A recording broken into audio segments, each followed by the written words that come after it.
खजाना शौकत तरीन ने IMF के मंसूबे से पर्दा उठा दिया। आलमी मालियाती फंड पर तनकीद करते हुए शौकत तरीन का कहना था कि IMF नहीं चाहता कि पाकिस्तान कभी भी उसके शिकंजे से बाहर आए। शौकत तरीन ने दावा किया कि अगर तहरीक इंसाफ की हुकूमत ना गिराई जाती तो सितंबर 2022 तक IMF की छुट्टी करा देनी थी। उनका मजीद कहना था कि जनवरी 2022 तक IMF तहरीक इंसाफ हुकूमत की माशी पॉलिसियों की तारीफ करता था।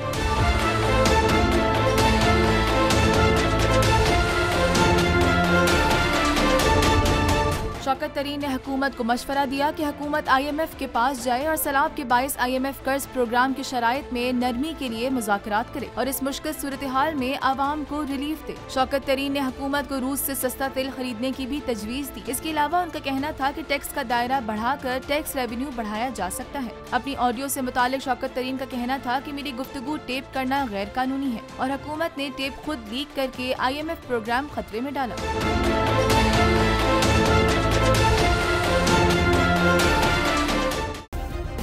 सब्सक्राइब करें और बेल दबाएं ताकि कोई खबर रह न जाए।